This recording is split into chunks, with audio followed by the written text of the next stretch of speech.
This episode of Geek's Guide to the Galaxy is brought to you by Ruins of the Galaxy, a new military sci-fi series from J.N. Chaney and Christopher Hopper.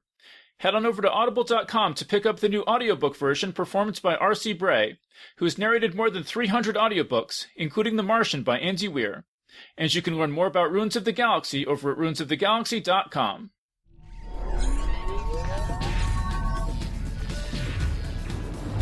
Wired.com presents The Geek's Guide to the Galaxy. And here is your host, David Barr Kirtley. Hello, and welcome to episode 412 of Geek's Guide to the Galaxy. Our guest today is Rick Wilber. He's the author of novels such as The Cold Road and Alien Morning, and short story collections such as Tulukers and Where Garagiel Awaits and Other Baseball Stories. He's also the author of several nonfiction books, including My Father's Game, Life, Death, and Baseball, which explores his relationship with his father, Major League catcher Del Wilber. Rick is also one of the administrators of the Dell Magazine's Award for Undergraduate Science Fiction and Fantasy, and he currently teaches in the low residency MFA program at Western Colorado University. And we'll be speaking with him today about his new short story collection Rambunctious, Ninetails of Determination. And today's show is brought to you by Ruins of the Galaxy, a new military sci-fi series from J.N. Chaney and Christopher Hopper. And here's a description of the book. It says, "The mission is simple. Escort an emissary to an intergalactic peace summit. Try not to get in the way. Lieutenant Magnus and his 79th Recon team have certainly handled worse after all. But when an explosion rocks the tower and sends everyone into a panic, Magnus and his asset find themselves cut off from the rest of the team. Worse still, a dying alien chieftain gives them a priceless drive of intel, marking them for death. The mission has officially changed. With enemies on all sides, Magnus must do everything in his power to protect the emissary and escape the tower. There is no backup, there is no chance for failure. The fate of the entire galaxy now lies in the hands of a Republic Marine and a diplomat. All they have to do is survive." Wayne Thomas Baston, author of the best-selling The Door Within trilogy, writes, "If Ruins is your first Chaney-Hopper book, get ready for a lifelong alliance." And Kim Husband of Red Adept Editing writes, "Expertly plotted and deftly paced, Ruins of the Galaxy evokes Star Wars with its cinematic scope, gritty battles, and dry humor. You won't want to put it down." So again, the book is called Ruins of the Galaxy by J.N. Chaney and Christopher Hopper, and you can learn more over at ruinsofthegalaxy.com. And remember to check out the new audiobook version performed by R.C. Bray over at audible.com. All right, so now let's get to our interview. All right, so we're here with Rick Wilber. Welcome to the show. Happy to be here, David. Okay, and so your new book is called Rambunctious, Ninetails of Determination. So how'd this book come about? Well, I was interested in putting together a collection of my favorite stories, and which is what these stories are. And I was in a car with Kevin J. Anderson. We were driving from Colorado Springs, his house in Colorado Springs, to Gunnison, Colorado, where we were both going to be teaching at Western Colorado University's low residency program, MFA program, where we both work. And we just started having a conversation. And I mentioned that, I was sort of moaning and groaning about how hard it is to get good publishers for short story collections. At least it's been hard for me. And Kevin said, "Well, I run Wordfire Press and we'll do it." And I said, "Yahoo, really?" And then, and off we went from there. That meant I had to get serious about, I knew about the ones I wanted, but then I had to get serious while I was teaching. This is last July. So while I was teaching at that low residency intensive for 2 weeks, I had to get serious about exactly which stories. And it all fell into place from there. I'm very happy with it. Wordfire does great work, and promoting it well, and the quality of the book is terrific. And I think the quality of the stories is not too bad either. Well, and I'm sure probably everyone listening to this knows who Kevin J. Anderson is, but just in case you don't, we're talking major best-selling author. I couldn't even tell you how many books he's written. I've lost track myself. Yeah, he's a major author. Right now, he's involved heavily in He has been collaborating for years on the Dune book sequels. and he's very much involved in the new Dune movie that's going to be coming out. Now, movies are sort of gotten really interesting with the coronavirus. So, but this is a big budget movie, and he's very involved in that. And yet he still is turning out. He turns out books at the pace that I turn out short stories, and he turns out novels at that pace. And he also runs Wordfire Press. I don't know where he gets his energy, except he does this. He's very energetic, and he hikes. He lives in Colorado Springs, and he hikes in the mountains all the time, and he dictates his novels while he's hiking in the mountains, and it works for him. See, that'll never work for me. I live in Florida, and there are no mountains. So yeah, well, that pretty much explains my career right there. If only I had mountains. I mean, that Dune movie, it was supposed to come out in December. So, geez, I sure hope it's people are able to go back to theaters by then. But who knows at this point? Yeah, that's it. I mean, there's right at the moment they're releasing them at movie ticket prices to streaming services. But I think that Dune movie probably needs to be seen on a big screen in the theater. I would hope we get a chance to do that. I hope that we're past most of what we're suffering through now by then. Yeah, well, I mean, I hadn't heard that Kevin J. Anderson was involved with that. That's really cool. It's Denis Villeneuve is the director, who's one of the best, probably my favorite director right now. So. Yeah. It's a big budget, big movie. They're hoping it's the big movie of that season in that December area, but now we don't know. I mean, I'll happily watch it, on my Kindle or on my TV set, but that would not be the same. I think a new Dune movie needs to be seen on a big screen. So is there anything else more you want to say about Wordfire Press? Because I think that's pretty new to me. I think this might be the first Wordfire book that I've read. Yeah, Wordfire is very very ambitious. They turn out a lot of books, and I'm looking at the trade paper of Rambunctious right now, but they have over in the corner of my desk, there's a really nice hardcover. They do a great job. Then, of course, all the ebook editions. And right now, they're in the midst of an SF bundle that's out that is a bunch of their books that's doing really well. And it's just a really good, really good publisher as far as I'm concerned. And because it's Kevin, everything happens fast at Wordfire. And I'm used to publishers. I won't name names, but I'm used to publishers that take years to come out with books. And so it was really fun for me to try to keep up with the staff at Wordfire as they were working to put this book out. I have another book coming out with them in July, with co-written as a novella that was in Asimov's called The Wandering Warriors, co-written with Alan Smale, who's a physicist, an astrophysicist at NASA Goddard, but he's also a science fiction writer. And Alan and I wrote a novella that we really had fun with. And Wordfire is going to republish that novella as a book with a couple of added stories that Alan and I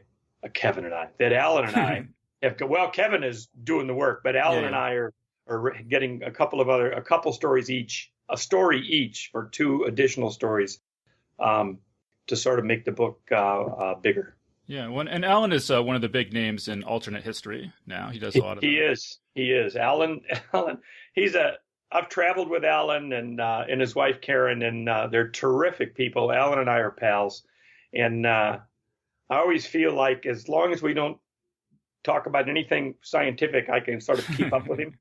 But as soon as we start to head towards science, I get very, very quiet.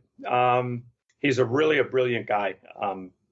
I think it's Oxford-educated astrophysicist. So I just try to. I'm delighted that he's happy working with me. And I have to say, when we collaborated for that novella for Asimov's, we had a blast. It's set. He does ancient Rome alternate history. And I write a lot of baseball stories. So we took a barnstorming baseball team from the 1940s or 50s, and we transported them to ancient Rome to teach the Romans to play baseball. So it's like Lest Darkness Fall, except with baseball. Except with baseball, Yeah.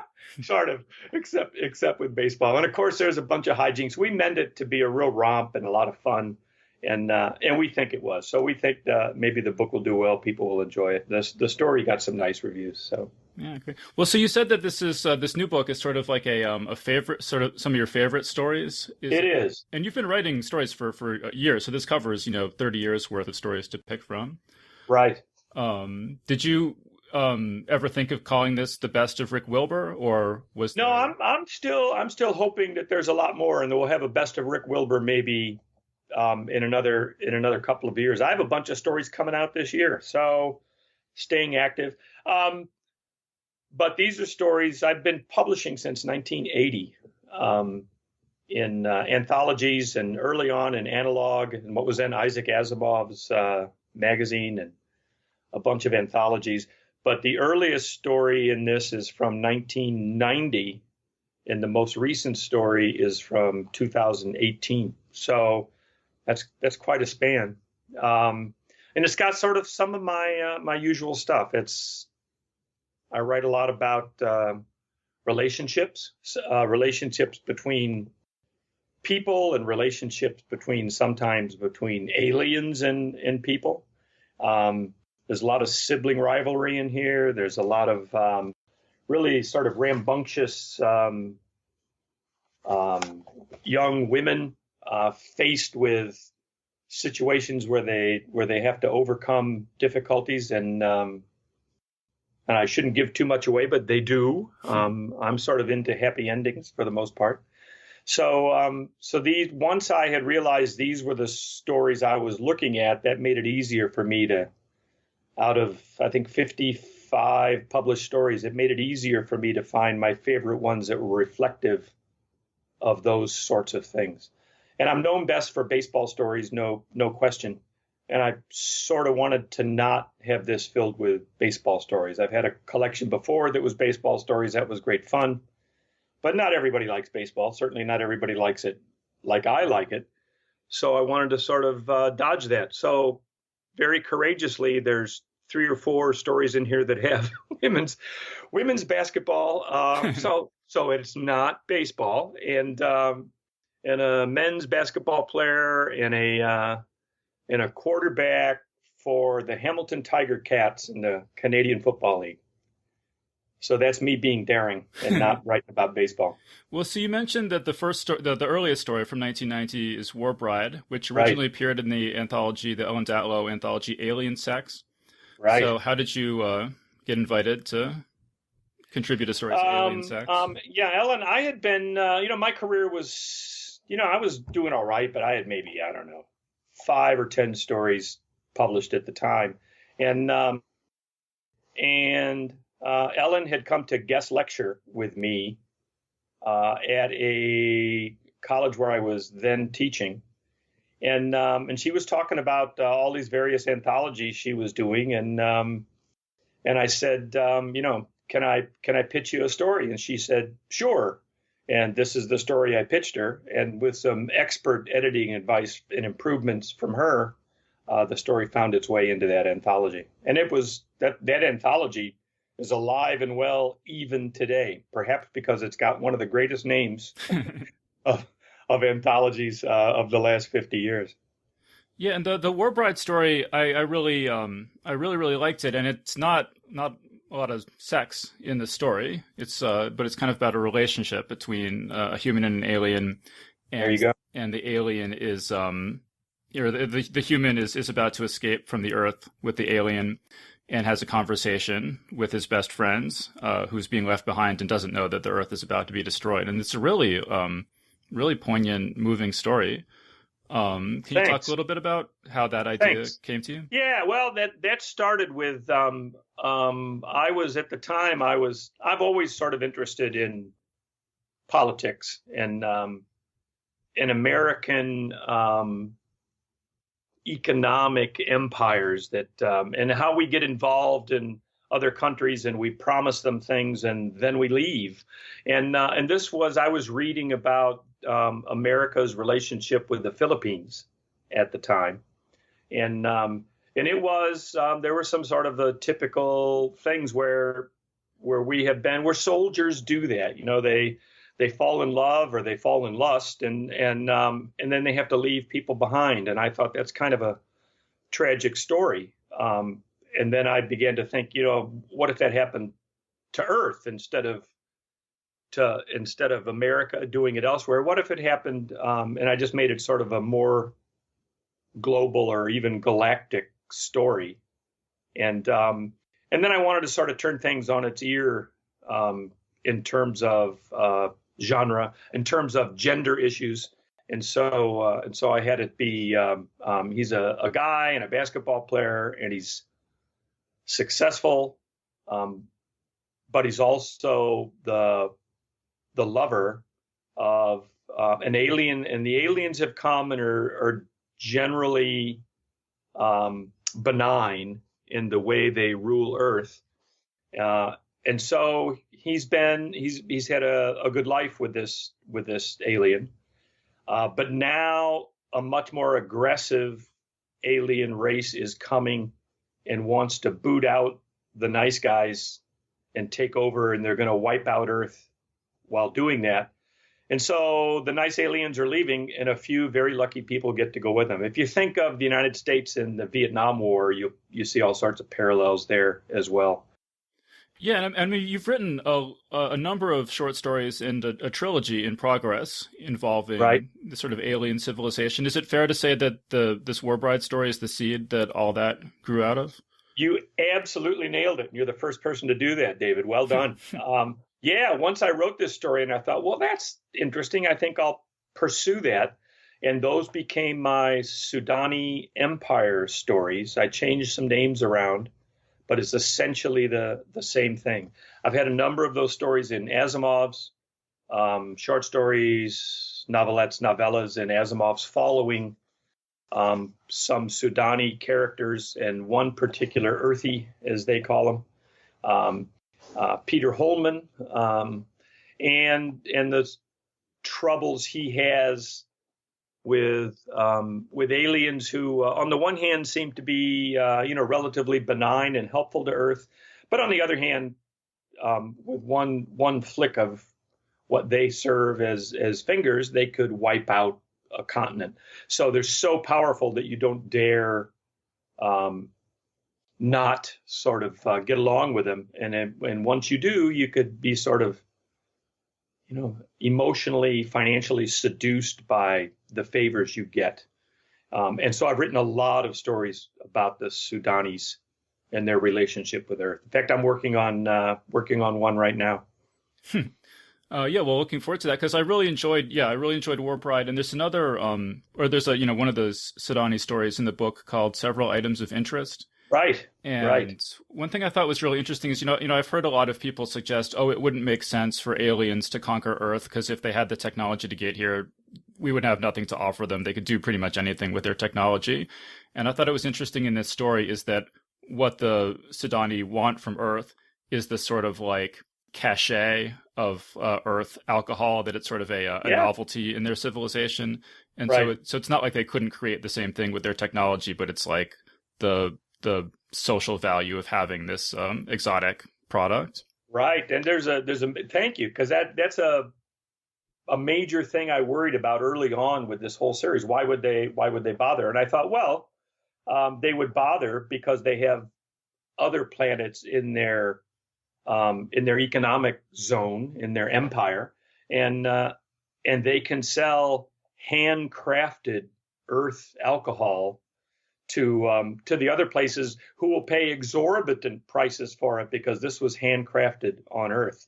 And once I had come to that realization years ago now, I followed that up story to story, sort of making it building on the system. And there's some of that in Alien Morning, the novel that came out in 2016 from Tor, that was a finalist for Best Science Fiction Novel of the Year, the John W. Campbell Memorial Award. And I've done a lot more of it in the sequel to that, which is Alien Day, which is in production at Tor, and follows that same sort of economic line. In the stories, I have sibling rivalries, as I often do. I have two brothers. One of them is, as happens in several items of interest in that story you mentioned. One of the brothers is fomenting rebellion, and the other brother is the one who has become the Earth spokesperson for the Sudani, and is sending out messages globally about how great everything is for Sudan. And so it's been a lot of fun to sort of go at that. And there's some new characters in Alien Day, whenever that one gets a chance to come out. And that one brings in a woman who's barely mentioned in Alien Morning, who's a Hollywood star who her whole career is based on the fact that Two Clicks, my primary character, he calls himself the Governor General of Earth. And Two Clicks takes a fancy to her. And once that happens, anything is possible, whether it's really, really good or really, really bad. So she's fun to watch go through all of that tension. I mean, I haven't read the novels, but my understanding is that the first novel, Alien Morning, is set on Earth, and that the sequel, Alien Day, is set on the alien homeworld. It's set on both, yeah. I was just curious if it's a challenge to set a novel in a completely alien environment and sustain that for the length. It is a challenge. Luckily, I have friends like Alan Smale who are scientists, can help me with that. But I set it on a tidally locked planet close to a red dwarf star. Those stars are very common. And I did that because because it's simplified things for me scientifically. One side is always facing the sun, and the other side is cold. It's like Mercury facing away. And there's a very small habitable zone. And in that small habitable zone, I have an archipelago that the Sudani have hundreds or thousands of years before have settled there. They're not really from there. And they're not just invasive people, but invasive species to populate the oceans. And all of that was done just between you and me and everybody who's listening. All of that was done was to narrow down and simplify the world building that I had to do to get you on that alien planet. Well, like one of the details I really liked, this is from the short story, several items of interest, but it's a common problem in science fiction that's called calling a rabbit a schmerp, where you have these like alien terminology, but it's describing things that are completely familiar to us. Right. And I liked that you had these things called benders, which are kind of alien prey animals, and you have to hunt them at a particular time because if they change genders, then they don't taste as good anymore. And it was just kind of this interesting and imaginative alien creature that's not just a rabbit by a different name. Right. Well, it's part of the fun of world building, of course, is using what you know and getting as inventive with it as you can. And you want to be inventive, but you also want to still have it make sense for the reader, so the reader can understand what you're presenting. And so I like the benders, and I like the Sudani when they're on their home world, where you probably noticed, at least in that story, that they don't seem to be all that bright, the Sudani, for having been these great intergalactic, or at least inside our galaxy, these galactic conquerors. And I posit that it's all inherited technology. They stumbled in to a previous society that had to abandon the planet in a hurry and left a lot of stuff behind. And that's what the Sudani have done to create their empire. You mentioned that the protagonist is a sort of internet celebrity. There are people called sweepers. Right. Could you talk about why you wanted to include that in the story? Yeah, I was a journalism professor for many years, and I'm a creative writing professor now. But I spent decades as a journalism professor and as a working journalist, working for a number of different newspapers in various capacities, a copy editor and a feature writer and the rest. And so I'm a real media person. I write college textbooks, actually, and I'm in the middle of doing a second edition of a introductory college media textbook. And so I'm often asked in class or in interviews, I'm asked, what's my prediction for future media? In fact, I edited a future media anthology, come to think of it, for Tachyon Books, where I reprinted half fiction and half fact about the future of the media. And when I started to think about that, I thought, well, we're only really a few steps away from right now, from the receiver being fully immersed inside the head of the person who is the sender of the messages, which would be whether that person. So if that person is a rock star on a stage, you feel like you're that person performing. If it's an athlete on the football field or the baseball diamond, you feel like you're that person. There are all sorts of dark sides to that, obviously, but that's what the sweeping system is all about. He connects himself up. I call it every now and then it's full limbic. So you're getting the emotional side as well. Although, the brain steps in and fills in the gaps when you're not feeling it emotionally. We all know how emotional you can be just watching a movie or reading a good book. And so this system gives you the sights, the sound, the taste, the touch, all of the things that the person wearing the system is feeling, you're feeling those things too. And that's what my protagonist, Peter, becomes. He's one of the very first. I have it set in the 2030s, and he's one of the very first ones to be hugely successful at that. You buy a much cheaper system as a receiver. He has the much more expensive system. In fact, he winds up having surgery to have elements of it inside his head, and then he sort of lives a public life, and that becomes popular with all sorts of celebrities, obviously, who would like to do that as long as they can hit an off button sometimes.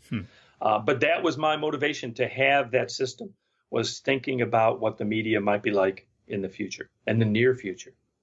I do this podcast and I interview people, and I generally think of myself as pretty well tuned in to internet celebrity. But I just watched this documentary called Jawline that was just super surreal to me. I don't know if you've come across this at all. I haven't. So it's there are these people, they have like sort of like cute guys, like young guys, like teenage or early 20s, and they just talk to teenage girls mostly on the internet and build up huge followings that way. And then they have these events where they just show up and they don't know how to sing or anything. So they just they're up on stage and there's all these fans screaming like it's the Beatles or something. But then they just kind of jump around on stage and like say, how's it going? And take their pictures with people. And it was just like such a weird experience to see, how the sort of internet celebrity stuff is.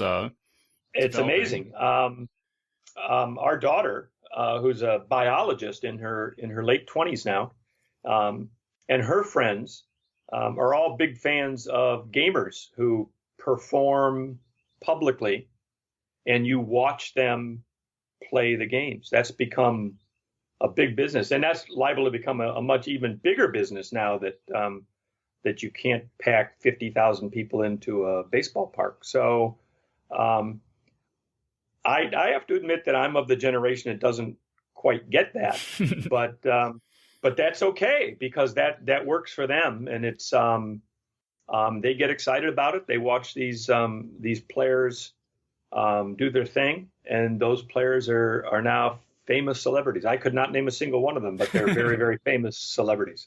Yeah. Well, you mentioned baseball, and we couldn't talk to you without mentioning baseball, because there's a bunch of baseball stories in this collection. And I guess the first thing I want to ask is, do you think that you've written more fantasy and science fiction baseball stories than anyone in history? Because it certainly seems that way to me. Yeah, I was on a panel. I'm always at every Worldcon. I'm on the baseball and sports in science fiction and fantasy panel, and I am frequently the moderator of that panel, which has been fun over the years. And at the panel in Spokane, so this is now several years ago, the moderator said that he had looked it up, and the only person who has published more baseball, fantasy, and or science fiction than me was W.P. Kinsella, who was still alive at the time. And I thought, wow, that's pretty heady company. You probably know W.P. Kinsella is the most famous of all the baseball fantasists, terrific Canadian writer who also writes about the native tribes in Canada. And he wrote Shoeless Joe, that became, he's famous for Field of Dreams. And so I thought that was pretty good company to be in. And that was several years ago, and I've had another 5 or 6 published since then. So maybe I'm wrong, but I think to the best of my knowledge, I've published more, certainly in the field, more science fiction and fantasy baseball short fiction than anybody else. Now, having said that, I'm the emperor of a very small empire, a very small country. So not a lot of people. A lot of people write a few, but the readership is pretty narrow, and I don't know how many people in the science fiction community among readers really enjoy baseball stories. It works for me because I think baseball is what I use as the metaphoric tool to discuss all sorts of things. And most Americans, whether they know it or not, have a really good grasp on baseball's terminology and how the game is played and the most famous of its players. And so if somebody in one of my stories says, look, we really need you, you have to step up to the plate, they might not even know that's a baseball reference, but it works for them. So it works for me. It's just a tool. I grew up in baseball, so it's a tool. The downside of that is I've had reviewers start their review by saying, I loathe baseball. So, the review is sort of going south after that. But most people seem to enjoy the stories. So at some point I've written, in 1999, I had a collection of my baseball stories called Where Garagiola Waits. And I think maybe it's time to do another collection of the baseball stories. The story that's in this collection, in Rambunctious, that's a baseball story, is Something Real. And it features Mo Berg, a very famous baseball catcher in the 1930s and 40s, who became a spy for the OSS, for the American Secret Service during the war, because he was a brilliant guy, a really odd personality, and a modestly talented major league player, but a fascinating guy who spoke at least 7 and maybe 12 languages, most of them European languages. And so he made for a very good spy, and he had a very successful career as a spy. And the story that I tell an alternate history version of in this collection is based on a real story. Mo Berg was sent to neutral Switzerland in 1944 to listen to a speech by the head of the German A-bomb program, Werner Heisenberg. And Mo was there with a gun, And his job, if he thought Heisenberg hinted that the Germans were close to building an atomic bomb, Moe's job was to assassinate him while they were in neutral Switzerland, while he had access to do that. And in our world, in our reality, Moe did not assassinate him. In my alternate history, as I posited in this story, it all happens rather differently. And I've written about that same conflict several other times with the same characters in other stories. I also wanted to mention there's stories in this book that take place in Ireland and Scotland, and I was just wondering what kind of what prompted you to just right. So that's a great question. So I had a connection. I had a sister of mine who married a Scot. This is back in the late 70s and early 80s, and they eventually divorced. But she and I were close, and I went to visit her in Scotland. Met her husband and his friends, and I simply fell in love with Scotland. I felt like I really belonged there and resonated there. I found out years later that my mother's entire line is Scottish. I didn't quite realize that at the time, but I thought, what a wonderful place. And so I began to write a lot of stories over time that reflected back. I must have gone to Scotland 10 or 15 times over the next decade. I took student groups, college student tours. I took those groups there. And I went on my own a few times. And despite the weather, I really liked the place. It was really nice. And then one of those trips, I met a good friend, Michael O'Connor, because we had decided to do a trip that went to Ireland first and then to Scotland with a group of students, undergraduate college students. And so we landed in Shannon in Ireland, and Mike O'Connor was our guide in Ireland. And I'd been there once or twice before and thought, yeah, it was great. But with Mike and his connections to everyone there, the Irish people were so wonderful that I started going there every year. And within 4 or 5 years, we'd quit going to Scotland entirely. And so I have been to Ireland 26 or 27 times since then. In fact, last year before the Dublin Worldcon, my wife Robin and I took a group of writers and publishers and editors on a pre-con tour of Ireland. And we had a fabulous time, led by Mike O'Connor again. And we had a great time. So I feel now like I know I'm comfortable enough with Ireland that I feel free to write about the Irish experience at some level. There was a scene in the I guess it was, I forget if it was in Scotland or Ireland. I guess it was Scotland in Hope is an Element of Cold Dark Matter, where that's Edinburgh, Scotland. The protagonist is a high school basketball player in the US, and she kind of demolishes these local basketball players. Right. And that was kind of reminding me of a story you might find funny, because I did a study abroad in Ireland when I was in college. Yeah. And I was in a bar on St. Patrick's Day, and they had one of those kind of like kid basketball hoops set up. And they said if you could shoot 6 baskets in 30 seconds or something, they would give you a free beer. And so I did it, and the bartender goes, "No, keep going." And so I keep going, and I got, I don't know, 18 or something. It was like one of those like that you would have at the fair or something. It wasn't that far away. And she says, you've gotten more than anyone all day. If nobody beats your record in the next 15 minutes, you win our grand prize package, And I'm not good at basketball at all, just to make that clear. And so I'm staying there, I'm talking to the bartender, watching people go up and miss all their shots.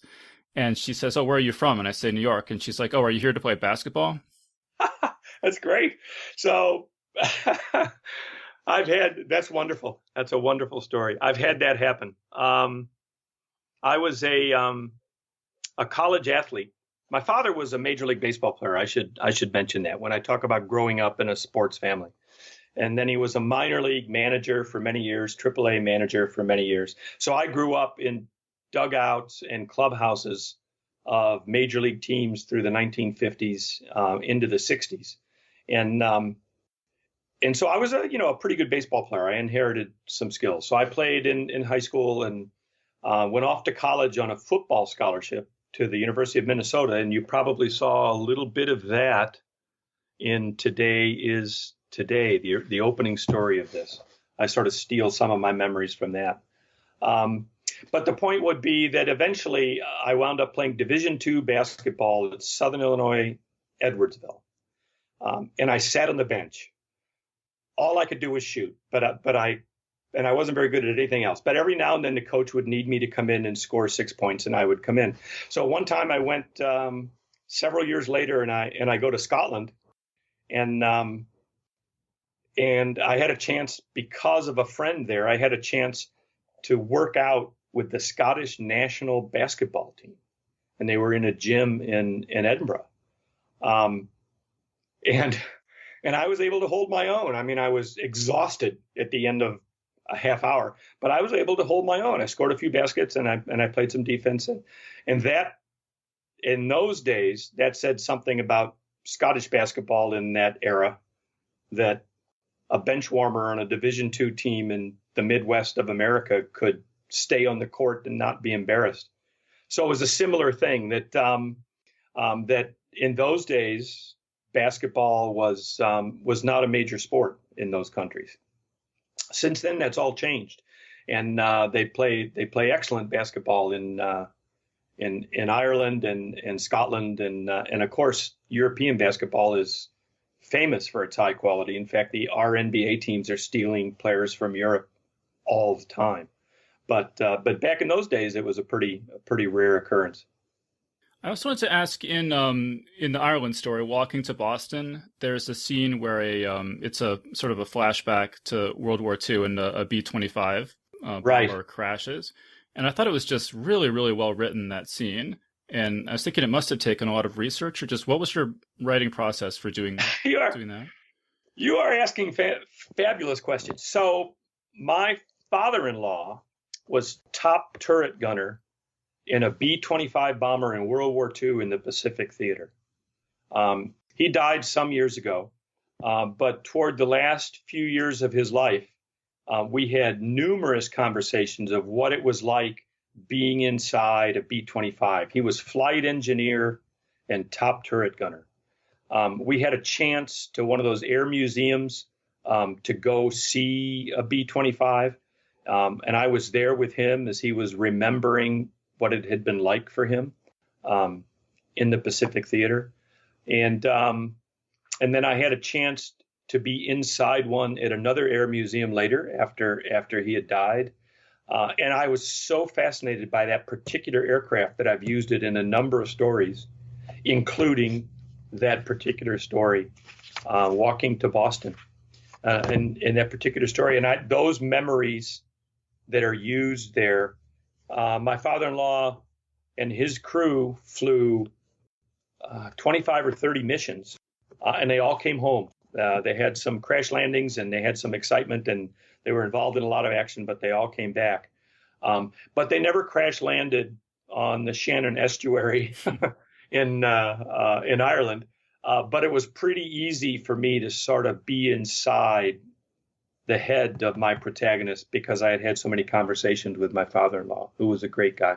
Yeah, just all the stuff about the tail hitting first and then the body slamming down and all the creaking and the glass cracking. It just right. Felt very real to me, all that, the whole sequence. Thank you. There was a lot of research into that, but there was also just the comfort level. I feel like things that I know well enough to write about, I can research to fill in the gaps of the parts I don't know. And B-25s are one of those things I feel I know well enough to do that because of my father-in-law. Yeah. I also want to mention, I mean, that for many years you've been one of the administrators of the Dell Magazine's award. And that's actually how we first met, because I was one of the winners way back in 1997. Right. And so you were one of the first people I ever met in, that was ICFA, the International Conference on the Fantastic and the Arts. That was the first sort of convention I ever went to. And so you were one of the first people that's I wonderful. met. Probably you were the first person I met because I think you picked me up at the airport. So Oh, that's great. you may have been the first person I ever met in the sort of science fiction community. So yeah, I really remember, you and Michael Bishop kind of took me under your wing and were Right. super nice to me all weekend. And I noticed that there's a blurb on here on this book from Michael Bishop. And so I was just Right. wondering if you guys keep in Yeah, touch. Michael. So. I'm a huge admirer of Michael Bishop, his writing, and I have to. Of all the writers I know a ton of writers, and I admire them all. But one of those writers that I most admire his style is Michael Bishop. And so I read everything I can of his. I have a lot of autographed books of his. We talk pretty often. And Michael Bishop, the first time I met, this all fits together with the Dell Award, incredibly. The first time I met him was at the World Fantasy Conference in Pine Mountain, Georgia in 1993, I think. And that conference, Pine Mountain, is where Michael Bishop lives. So at that conference, I actually played one-on-one on his outdoor court with Michael Bishop. We played basketball together. Amazing. And Sheila Williams and I over breakfast one day, my wife was there as well. And we were just talking about we should try to start something that got young people, college people interested in writing science fiction and fantasy. And we sort of conjured up this award and started by 1994. We were starting the award. And many terrific writers and editors have sort of gotten a leg up on their careers, we think, by being finalists or winning the Dell Award, which in those days was the Isaac Asimov Award. And yeah, Sheila and I are both very proud of that. We both talk about it a lot. And so it's great that that it had an effect on you and brought you into the field so that, these many years later, you and I could talk on the Geek's Guide. Yeah, no, absolutely. It was a huge thing for me. And I don't know if I ever would have, I went to Clarion 2 years later and all this stuff. And I don't know how much of that would have happened if it hadn't been for that award. So yeah, no, it was a huge thing in my life. Great. And, I was looking back through all the previous winners and everything, and there are a lot of names I recognize, who are still writing and still, become big names in the fields. Are there any sort of memories over the years of like people you met as college students or, things connected with the Dell Awards that stick out in your mind? I know it's all kind of blurs together. Yeah, I mean, because it's so. I mean, I've been a college professor for 45 years, and so I've thousands and thousands of students. But my annual highlight, certainly at the undergraduate level, is judging. I mean, I'm the first round judge. Is judging the stories, and then Sheila and I. She does a blind judging, and then we pick the winners and finalists, and I'm the one who gets to notify them, which is a wonderful thing to do. It's because people get excited. And then I'm the one that sort of squires, I still do that, squires everybody around at the conference and make sure you meet people and you get to know everybody in the field. And it's really been one of the highlights of every year. It's one of the highlights of the year for me is handling the Dell Awards at the Conference on the Fantastic. Now, this year we had COVID-19 canceled. Because of that, the conference was canceled. So we did a Zoom award ceremony and reading, and a number of other people attended it, as you can do on Zoom. And our winner, Rona Wang from MIT, read her story.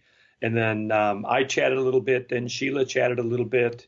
And then we sort of electronically handed the certificates to everybody. And then we electronically handed that we have a plaque these days for the winner. Sorry about that. We need to get you a plaque. I think you're pre-plaque. Oh yeah. So that worked out great. Good for us, good for Zoom. But it wasn't socially what you enjoyed at the conference and all the other people have enjoyed. It wasn't quite as good as that. You don't get to hang out poolside with Peter Straub or Joe Haldeman. These really fabulous. Elizabeth Hand was there all the time in those days, and you're sitting down with some of the finest writers in the field, sitting at a table with them and chatting. And for a lot of 20-year-olds just getting going in the field, that's a pretty big event. Yeah, it was huge for me. I vividly remember just sitting in the hot tub, and there's just a bunch of people all sitting around in the hot tub. And the guy next to me is like, "Oh, hi, what's your name?" And I say, "I'm David," and he's like, "Oh, hi, I'm Steve," And then the conversation goes on. And then like the next day I realized like, oh, that's Stephen R. Donaldson, That's great. And that's just like Steve. Steve goes every year. He's an important, hugely important part of the conference. Steve and I are good friends. And it's wonderful that he would do that, and that you think about the life he has led where you don't get a chance to do that very often. So to be in a situation where, from his perspective, where he knows that it's not so much a matter of being a fan of his work, but just being a fellow writer at the start of a career, where he's a little farther along in his career. And so for many of the writers there, that's what the conference is all about. They love the undergraduate students. They always love chatting with them, and just talking about the field and getting to know them. And in many cases, another few years later, your peers. So there you go. It's funny you mentioned the plaque. It occurs to me I did get a certificate. Right. I framed it. It has Asimov's face on it, and except Right. all the ink is kind of faded out of the signatures. So I could definitely use a plaque or something. All right, we'll do it. We'll get you a plaque. All right. All right. Perfect. Well, no, seriously, we'll get you a plaque. All right, great. And also, you mentioned that you've been teaching at Western Colorado University. You want to talk a little bit more about that? Yeah, about 2 years ago, I got a phone call from the then head of the program, Russell Davis, who's a very accomplished novelist and writer. And he was running the genre fiction program, which is part of the creative writing low residency MFA at Western Colorado University. And they were looking to add somebody to the faculty, and would I be interested? And heck yes. So we just started talking from there, and I've really enjoyed my time there. I'm a visiting assistant professor in genre fiction at the low residency MA MFA at Western Colorado University. So, there's great people on the faculty, and there's also a publishing concentration. You can get an MA in publishing, and Kevin J. Anderson runs that. There's a screenwriting faculty with some fabulous people, a nature writing faculty, a poetry faculty, and all of these people are known for being great instructors as well as being really talented writers. In genre fiction, Carlos Hernandez is on the faculty. Kat Howard is on the faculty. Fran Wild is the director of the genre fiction faculty. Candice Nadon is on the faculty, and I'm on the faculty. And then we bring in guests all the time. So it's a really innovative program because it welcomes genre fiction of all types, everything from Westerns to horror. Most of the writers are sort of science fiction and fantasy, but there are romance writers and Western writers, all of which is great. And so it's been really fun to be part of a faculty where these things that some mainstream programs, low residency or on-campus MFAs, They're rather more interested in the mainstream and the literary mainstream, and perhaps not as interested in genre fiction, but we embrace it, as some other programs do. Stone Coast famously embraces it, and it's really great to work with faculty and staff to a program that really welcomes people who want to get that MA, the MFA, because if you get the MFA, that's sort of an important tool if you want to wind up. It's the important tool if you want to wind up teaching creative writing at the college level. I was reading an interview this morning where it sounded like when you were a student trying to write science fiction, they were really giving you hell. So it must be kind of a nice change that now you can actually teach in a program that's welcoming to that. Yeah, when I was an undergraduate, that was a long time before. There weren't even really much creative writing taught at the undergrad level, and maybe Iowa and one or two others were teaching a master's in creative writing. And I had a creative writing teacher who all I wanted to write was science fiction, and all he wanted to ban was science fiction. So we did not get along. And the years went by. I did find a couple of people on the English faculty. They did not teach creative writing, unfortunately, but they liked, mainly because of Tolkien, they liked fantasy, and they allowed me to get my master's from that same department, from the English department, my master's in English Lit at Southern Illinois University, Edwardsville. And Dickie Spurgeon and Roberta Bossi, I cite their names all the time because they made it okay. They said to the rest of the faculty it was okay. And I did a master's thesis on Robert Heinlein that was the first science fiction master's thesis. It was terrifying. I got to tell you, it was terrifying. There was so much pressure. And it's not a very good master's thesis. They often aren't. But I was happy to get through that program. And then when I had a chance all these years later to teach in a program that embraced science fiction, fantasy, and all the other genres, I grabbed at it. It was Michaela Rossner, a person I knew, wonderful person I knew from doing workshops, was on that faculty. And she's the first one to say, hey, you should be on our faculty. And then she talked to Russell, and Russell talked to me, and there I am. You mentioned in the interview that one of these professors who was supportive of you was a Shakespeare professor. Yeah. And it just seems like, why would you be a Shakespeare professor and not like fantasy? Like what what do you think happens in Shakespeare? It took me years to put that together, to put two and two together. But yeah, Dickie Spurgeon, just a wonderful, wonderful guy.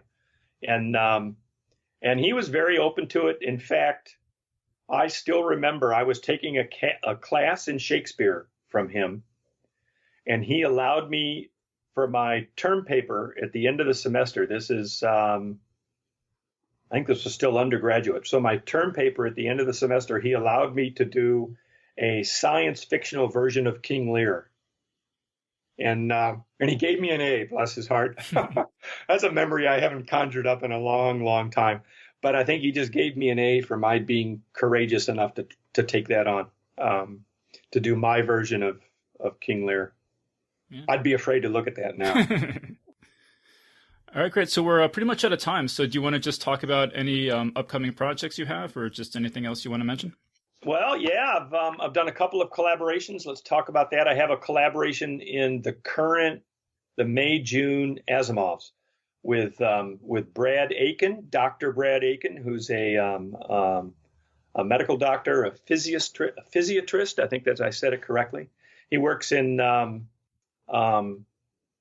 physical rehabilitation, and he works in